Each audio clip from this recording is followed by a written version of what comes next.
He never wrote a single line of philosophy. No treatise, no dialogue, no systematic account of the good life or the just society or the nature of the soul. He left no lectures, no letters of doctrine, no carefully constructed argument that begins with premises and ends with conclusions.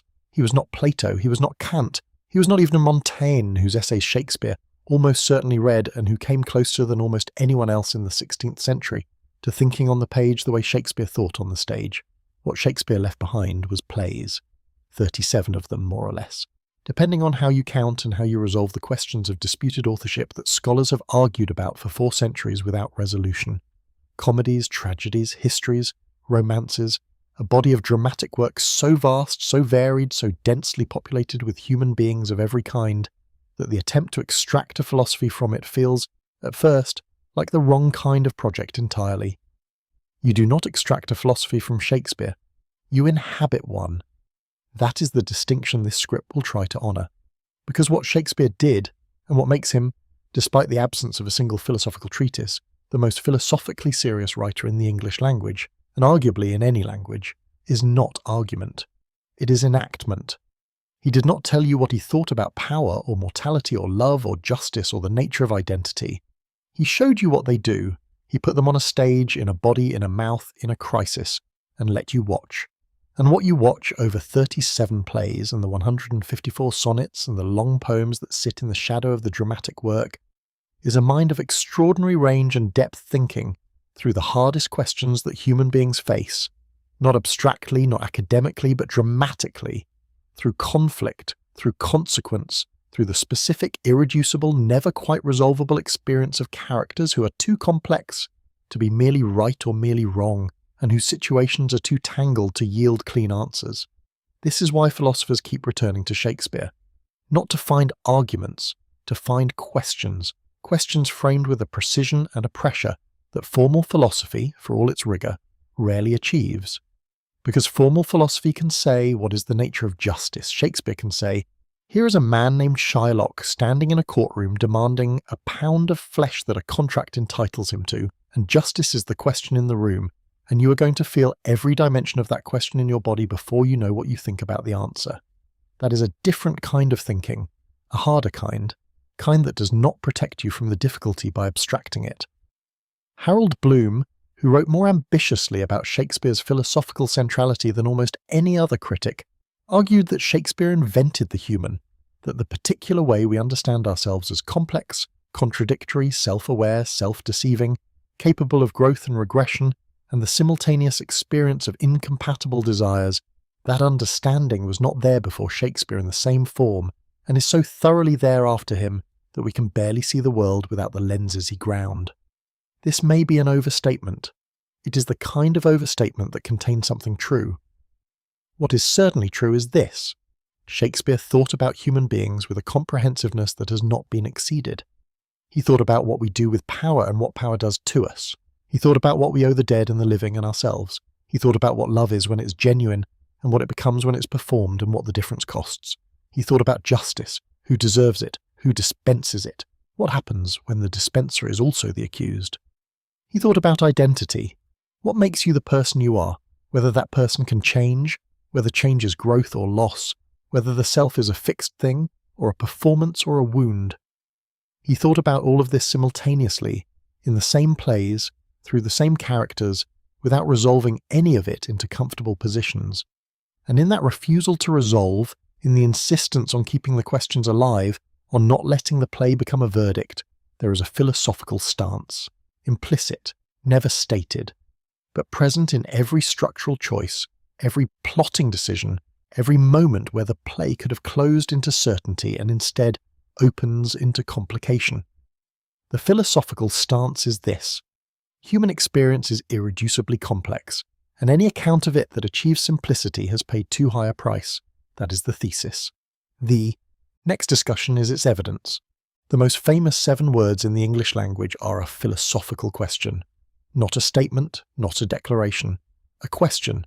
And the fact that Hamlet asks it in the form he asks it, not should I live or die, but to be or not to be, that is the question, is the first clue that what he's asking is larger than his own survival. He's asking about existence itself. about the relationship between consciousness and suffering, about whether the capacity for thought is a gift or a punishment, about whether endurance is courage or cowardice, about whether the darkness beyond life is worse than the darkness within it. These are not dramatic flourishes, they are the hardest questions in philosophy. They are the questions that Schopenhauer would later organize a system around, that Camus would call the only truly serious philosophical problem that every tradition of thought and religion and practical wisdom has been, in some sense, organized as a response to.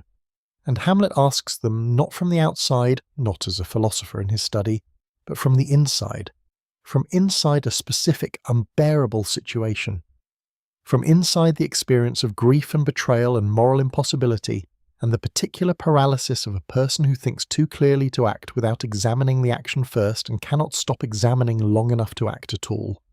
This is the first major dimension of Shakespeare's philosophy, the existential. The confrontation with the basic terms of human existence, that we are conscious, that we suffer, that we die, that the consciousness which makes us capable of joy also makes us capable of a suffering that is specifically, exclusively human. Animals suffer. Shakespeare knew this. He wrote it in King Lear, with a compassion that is almost modern.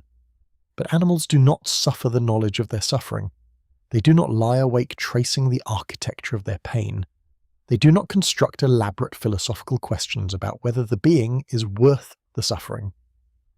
Hamlet does, and in doing so he becomes, across the 400 years since the play was written, the figure through whom every person who has asked that question in that particular way, the way that is not suicidal exactly, but is not suicidal either, the way that is simply the honest experience of consciousness examining its own situation without the comfort of easy answers, has recognized themselves. That recognition is the first philosophical achievement of the plays, not an argument about existence, the experience of the question of existence, made so precisely and so fully that it can be shared across centuries and cultures and languages with essentially no loss of force. But Shakespeare does not leave Hamlet, or us, at the question. He does something more interesting. He shows what happens when the question is not resolved, but must be lived alongside anyway. Hamlet does not achieve philosophical peace. He does not answer the question. He lives with it, and eventually dies with it. And in the dying there is a kind of resolution that is not the resolution of the question, but the resolution of the person who is carrying it. The readiness is all, Hamlet says near the end. Not an answer to whether to be or not to be, an answer to what to do with the question when it cannot be answered. Be ready, be present. Whatever comes, be aware for it fully, without the pretense of certainty. This is a philosophical position. It is a modest one by the standards of most philosophical systems. It does not promise much. It does not comfort easily. But it is honest in a way that more ambitious systems rarely achieve. Honest about how much cannot be resolved, and quiet about what nevertheless remains. The readiness is all. 4 words that Stoics would recognize, that Buddhists would recognize, that existentialists would recognize, that anyone who has stood at the edge of an answer they cannot reach and decided to stand there anyway will recognize. Shakespeare wrote them for an actor in a costume on a stage. They arrived as permanent. Nobody in Shakespeare holds power cleanly. This is not an accident. It is arguably the central political observation of the entire dramatic canon, the one that organizes the histories and the tragedies and even, at the edges, the comedies. Power, in Shakespeare's universe, is not a neutral instrument. It is a transformative force. It changes the person who holds it, the people around them, the relationships between them, the language they use to describe themselves and their actions. It creates conditions in which the normal human capacity for self-deception, always present, always costly, becomes catastrophic. Consider the trajectory of Macbeth. He is introduced to us as a man of extraordinary courage and genuine loyalty. His valour is described in terms of almost excessive admiration. He is the king's champion. He has earned everything. And then the witches speak, and Lady Macbeth speaks, and the idea is introduced, not forced, not commanded, but introduced, and something in Macbeth's own nature does the rest. The point is subtle, and Shakespeare makes it precisely. Macbeth is not corrupted by power, he is corrupted by the desire for power, which is already present before he takes it. The taking only makes visible what was already there. And this is Shakespeare's first philosophical observation about power, that it does not create the capacity for evil in people who lack it. It reveals and amplifies the capacity that was already latent. "Stars, hide your fires," Macbeth says before he has done anything. "Let not light see my black and deep desires."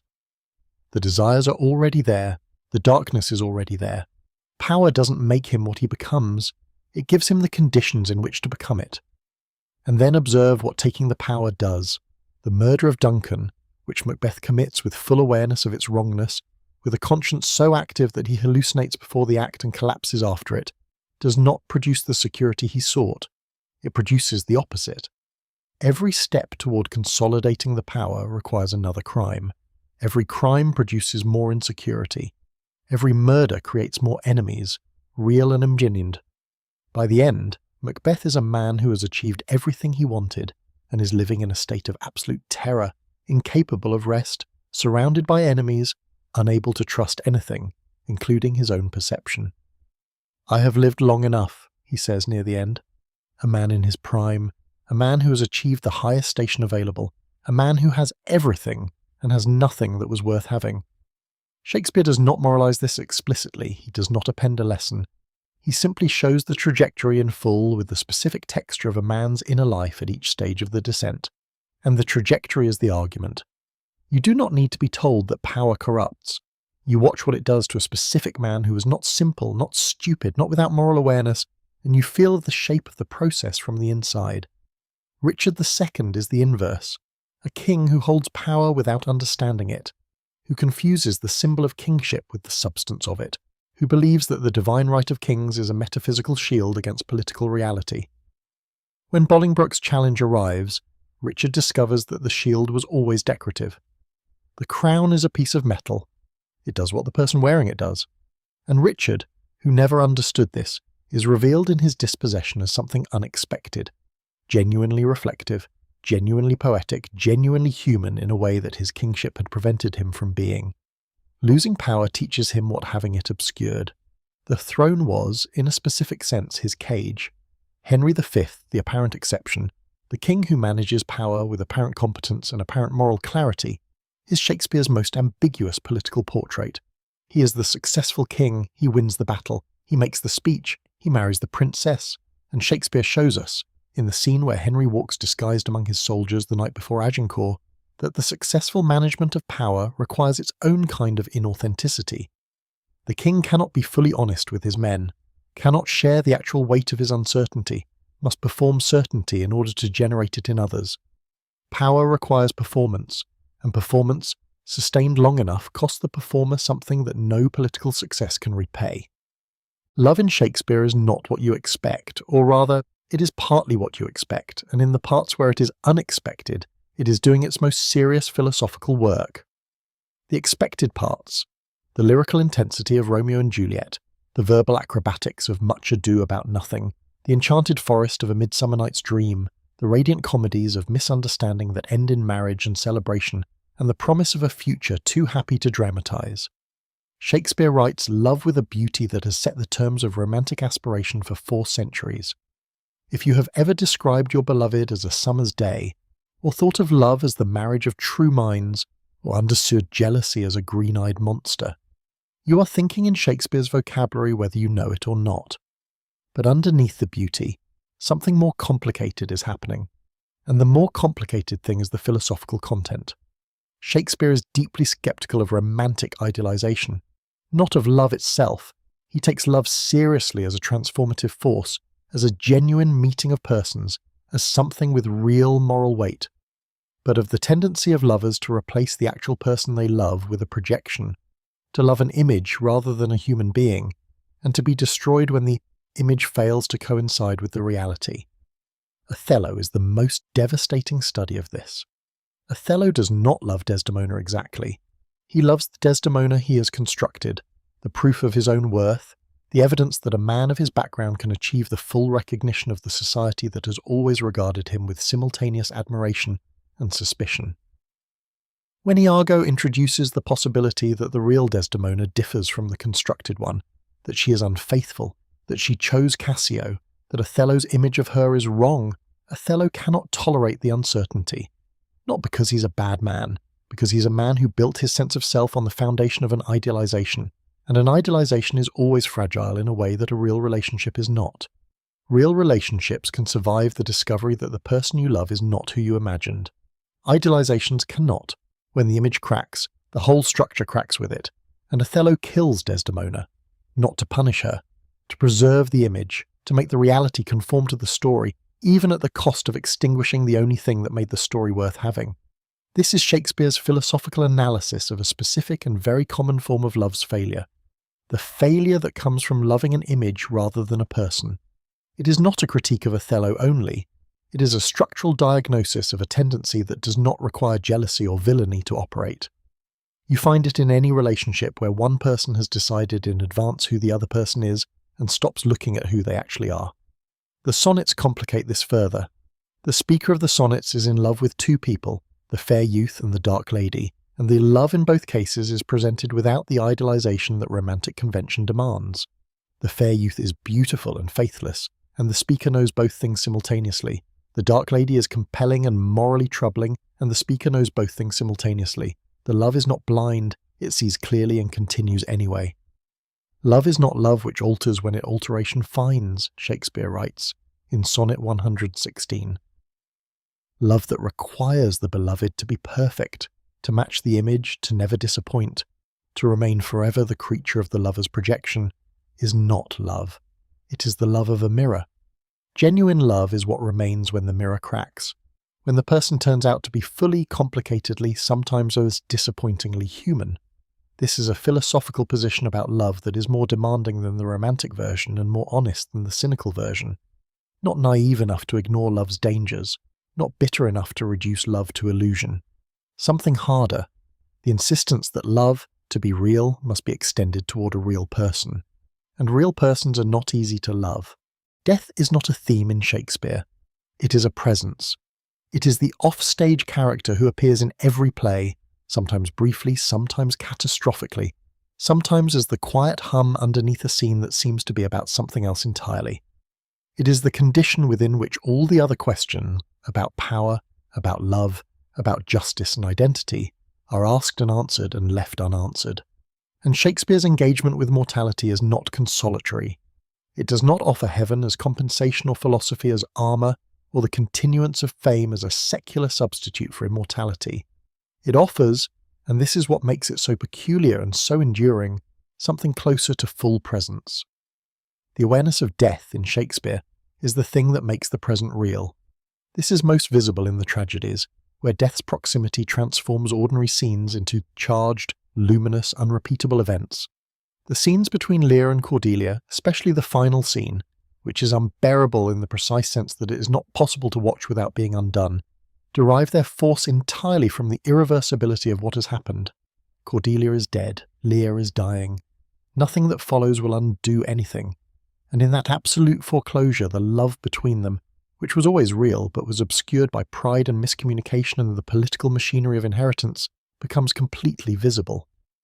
You see it most clearly, Shakespeare seems to say, when you can no longer do anything about it. This is not a counsel of despair, it is a counsel of attention. Pay attention now, while there is still time to pay it. The things you have not said, the people you have not fully seen, the moments you have moved through without inhabiting. Mortality is the force that reveals their value by threatening their availability.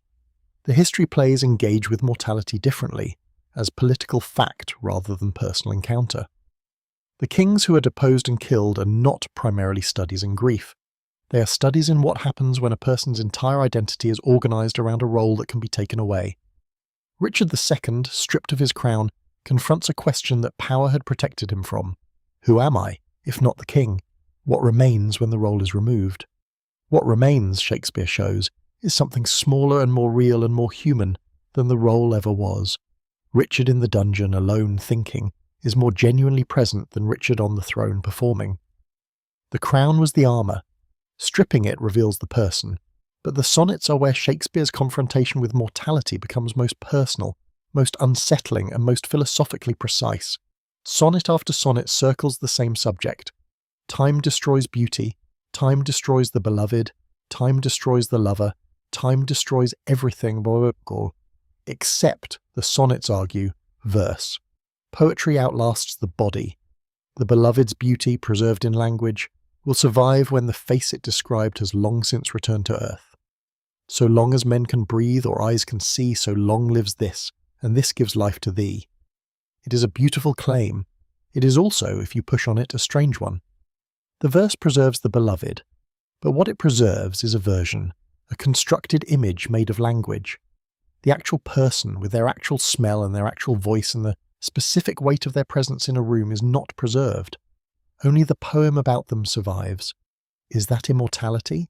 Or is it the most refined form of the same substitution, or the replacement of the real person with a beautiful image that Shakespeare diagnoses so devastatingly in Othello? He does not answer the question.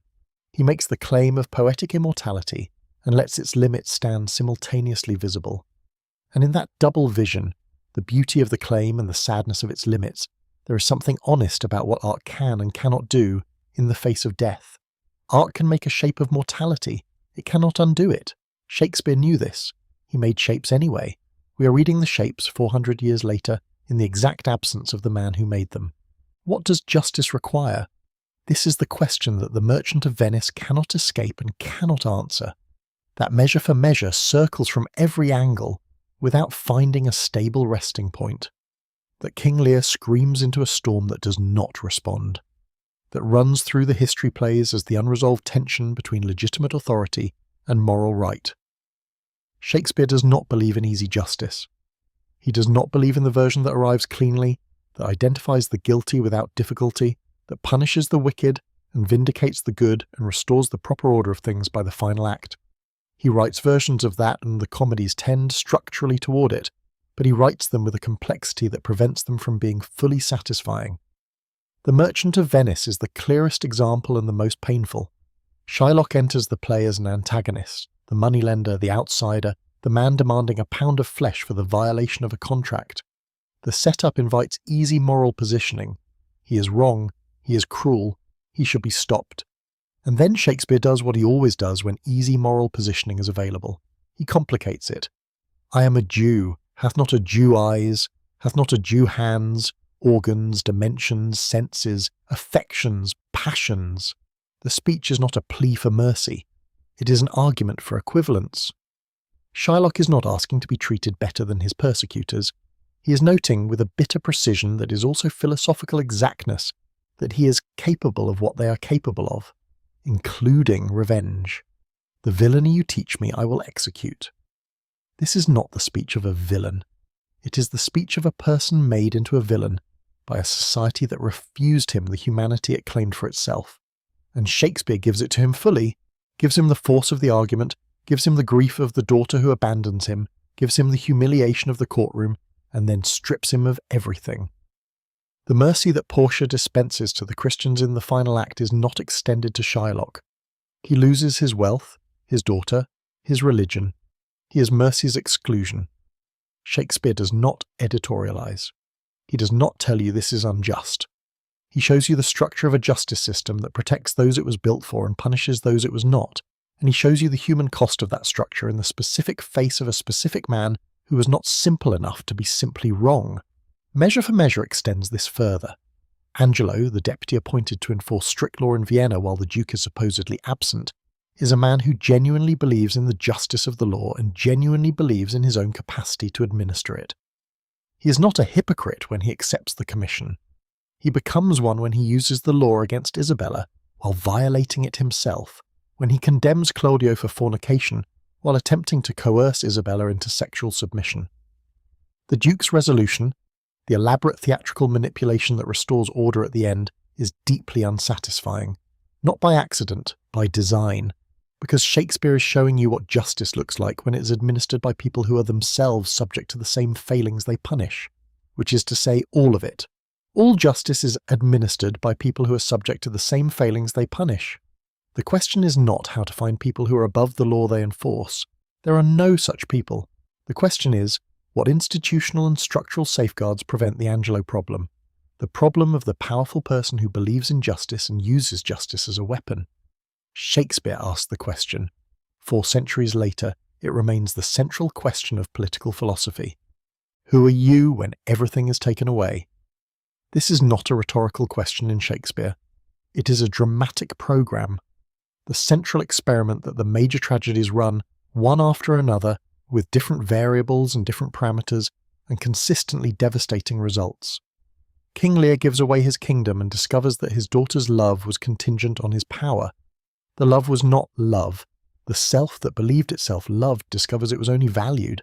And then, in the storm, the most philosophically charged scene in the entire canon, Lear strips himself further. He tears at his clothing, he invites the cold, he identifies with the naked, wretched poor he has spent his reign ignoring. He is trying, with a desperation that is also a kind of clarity, to find the thing that remains when everything social and political and familial is removed. Unaccommodated man is no more but such a poor, bare, forked animal as thou art. He says this of poor Tom and of Edgar disguised as madness, but he says it about the human condition.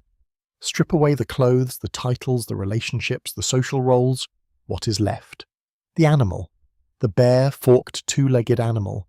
Is that the self? Is the self the role? Is it somewhere between the two? Shakespeare does not answer. He enacts the question in a man who is losing his mind, which means losing his grip on the constructed self, which means getting closer than the sane Lear ever managed to whatever is underneath the construction. What is underneath is grief, guilt, love for Cordelia that the role of king prevented him from expressing and that the stripping of the role exposes as the most real thing in him. Too late. Always too late in the tragedies. The self is found in its components at the moment when the components can no longer be assembled into something functional. Hamlet's identity crisis is different in character but related in structure. Hamlet knows what he's supposed to be. The dutiful son, the prince, the avenger. The role is laid out for him by his father's ghost, by the structure of the revenge tragedy, by the expectations of every character around him, and he cannot occupy the role. Not because he lacks the capacity, the play makes clear that he is fully capable of decisive action when the situation is not this situation, when the stakes are not these stakes, but because his consciousness is too active to inhabit a role without examining it, and the examination keeps revealing the role's moral complexity. To avenge his father, he must kill Claudius. To kill Claudius, he must become a killer. What does becoming a killer do to the person who does it? What remains of Hamlet after the act? Is the Hamlet who kills Claudius the same Hamlet who loved Ophelia, who joked with Horatio, who staged a play to trap a conscience? He doesn't know, and not knowing he delays, and delaying he destroys himself, Ophelia, Laertes, Gertrude, Polonius, the court. The examination of the self when the self is in crisis has its own casualties. The sonnets engage with identity differently, through time rather than through crisis. The speaker of the sonnets is acutely, sometimes agonizingly aware of his own aging. That time of year thou mayst in me behold / when yellow leaves, or none, or few, do hang. The self that ages is not the same self it was. The body changes, the face changes, the mirror returns a stranger who has the memories of someone younger, who is continuous across that change. What makes the aging poet the same person as the young man he remembers being? And what is the relationship between that continuous person and the verse they write, the verse that will, in theory, outlast both the young and the old versions of the self?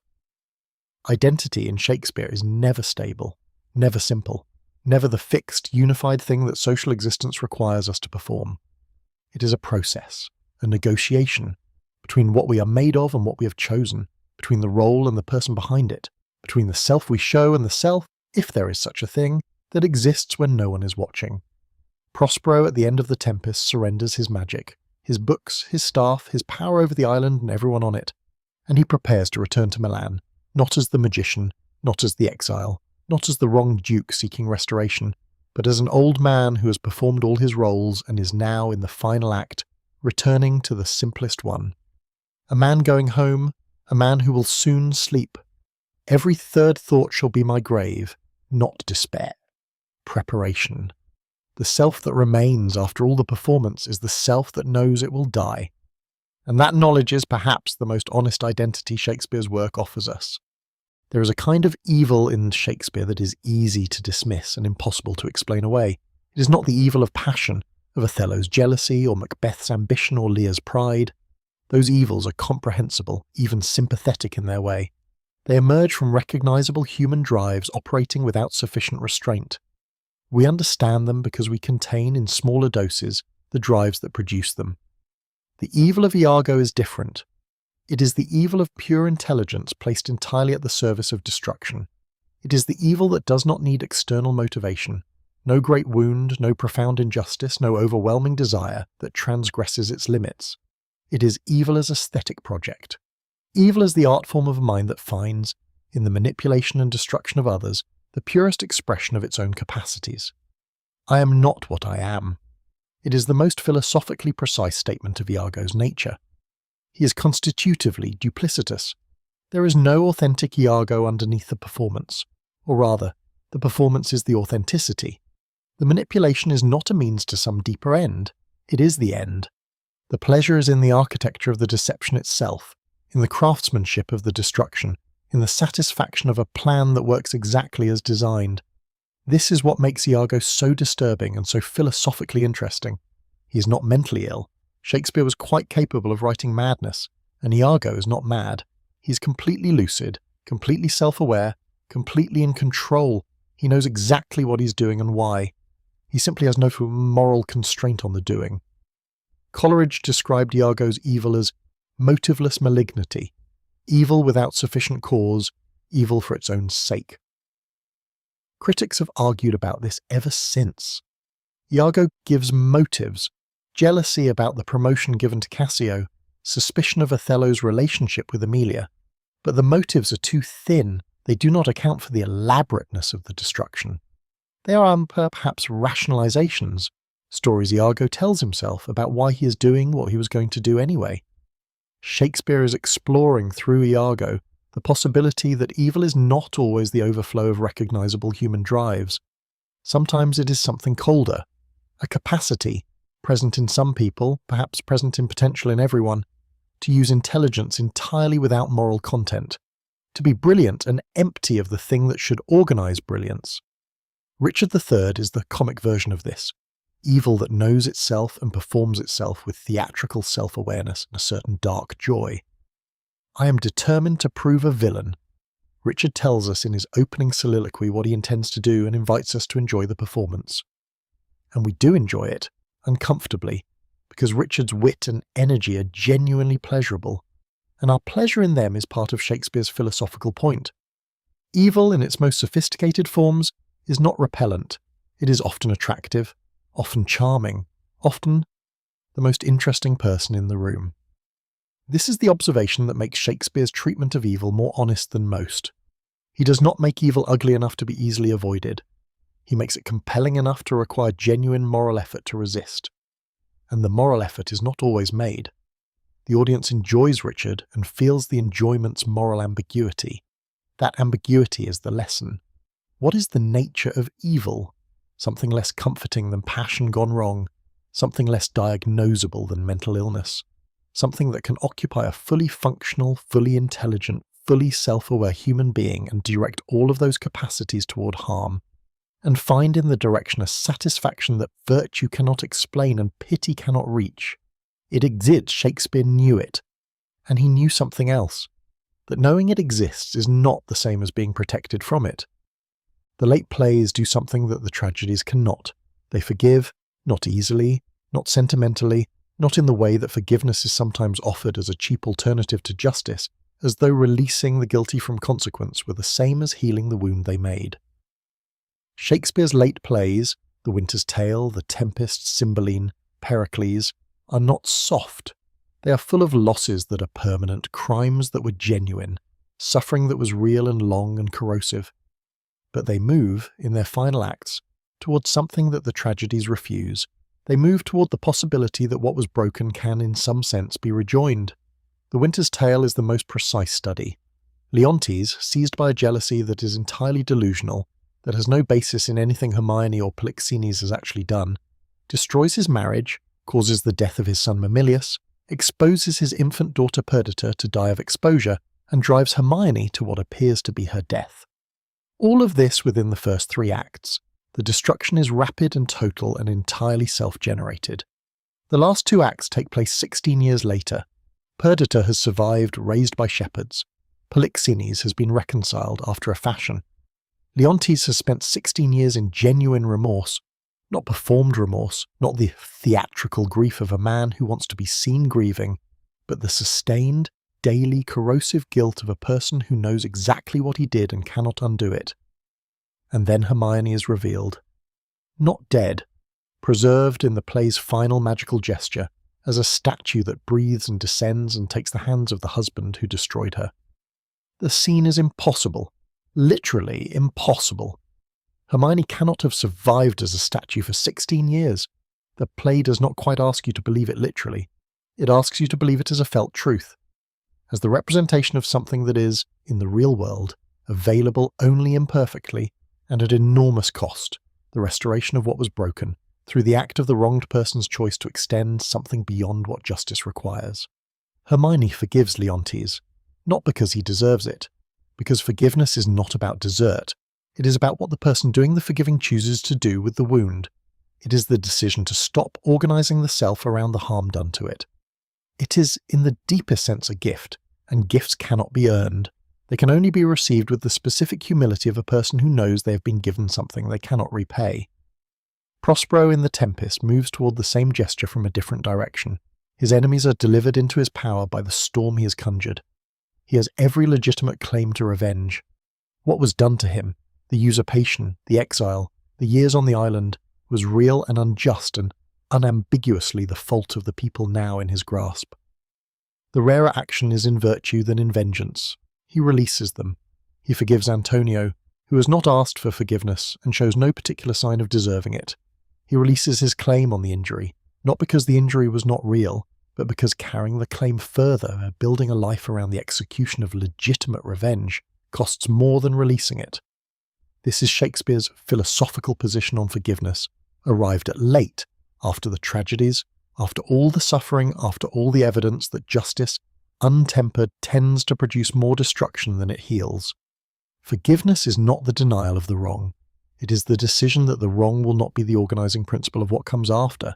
It is the rarer action, rarer than vengeance, rarer than justice in its strict form, and possibly Shakespeare suggests in these final plays the only action that permits something new to grow from the ground of what was broken. All the world's a stage. You know this line. You may know it so well that you no longer hear it. It has become furniture, part of the ambient cultural landscape, one of those phrases so thoroughly absorbed into common usage that its content has become invisible. A clever observation, a theatrical metaphor, a way of saying that life has a performative dimension. But stop, listen to it again, as though for the first time. All the world's a stage, and all the men and women merely players. They have their exits and their entrances, and one man in his time plays many parts. This is not a theatrical metaphor. It is a philosophical claim about the nature of reality and the nature of the self. It is the claim that the distinction we make between performance and authenticity, between the role and the person, between the mask and the face, that distinction may be less stable than we assume. Shakespeare returns to this claim throughout his career with a persistence that suggests it is one of the organizing ideas of his philosophical universe rather than a casually deployed image. Hamlet instructs the players on the ethics of performance, on the difference between art that imitates nature and art that exceeds it, and the boundary between actor and character, between performance and self, becomes progressively harder to locate. Is Hamlet performing madness or experiencing it? Is there a difference? What does it mean to perform a feeling with such commitment to Macbeth that the feeling becomes real? Macbeth's disintegration is described in theatrical language. Life is a tale told by an idiot, full of sound and fury signifying nothing. Not merely meaningless, performed meaninglessly. A story with the structure of meaning and none of the content. The theatrical metaphor for meaninglessness is exactly right. A play that has the appearance of significance without the reality of it. A Midsummer Night's Dream makes the philosophical content explicit. The play contains a play within a play, a dream within a play, and the lovers who are magically manipulated into and out of love by Puck's interventions. At the end, Puck addresses the audience directly. If we shadows have offended, think but this, and all is mended, that you have but slumbered here while these visions did appear. Are the events of the play real? Are they a dream? Is the distinction between real events and dream events as clear as waking consciousness assumes? And if the dream logic of the enchanted forest, where identity is fluid, where love is transferred by magic, where what you see is determined by what you have been made to desire, if that logic is even slightly continuous with waking reality, then what does waking reality actually consist of? The Tempest places the theatrical metaphor at the centre of the entire philosophical structure. Prospero is explicitly the author figure, the man who scripts the events, stages the meetings, arranges the revelations, and finally dissolves the stage itself. Our revels now are ended. These our actors, as I foretold you, were all spirits and are melted into air, into thin air. The theatrical world dissolves. We are such stuff as dreams are made on, and our little life is rounded with a sleep. Everything is performance, everything is illusion, and yet the illusion produces real consequences, real love, real grief, real political transformation. The Prospero who stages the events of the island is manipulating reality with theatrical means, but the reality he produces is not less real for having been staged. This is the philosophical knot at the centre of Shakespeare's engagement with performance and reality. If reality is always partly staged, always partly a performance, a role, a story we tell ourselves and others about who we are and what is happening, does that make it less real? Or does it make the staging more serious than we assumed? The actor who makes you cry is performing. Your tears are real. Where is the border? Shakespeare keeps drawing it and erasing it, in play after play, until the drawing and erasing become the point. The world is a stage, but we are also genuinely living in it. 400 years. That is how long the plays have been performed. Not occasionally, continuously. In English and in every other language. In theatres designed for the purpose and in bombed-out ruins and in schools and in fields and in prisons, where the plays are sometimes performed by inmates for whom the question of what justice requires, or what power does, or whether forgiveness is possible, is not an academic question. 400 years of continuous performance, and in all that time the plays have not yielded their final meaning. They have generated interpretation after interpretation, each century finding in them the reflection of its own preoccupations, each era discovering that the plays speak to what that era is living through with an uncanny precision that cannot be explained entirely by coincidence or projection. Why? The usual answer is genius. Shakespeare was simply better at this than anyone else, more perceptive, more verbally gifted, more capable of creating characters complex enough to survive the pressure of sustained attention across centuries. This is probably true, but it does not fully account for the phenomenon. Plenty of artists are geniuses.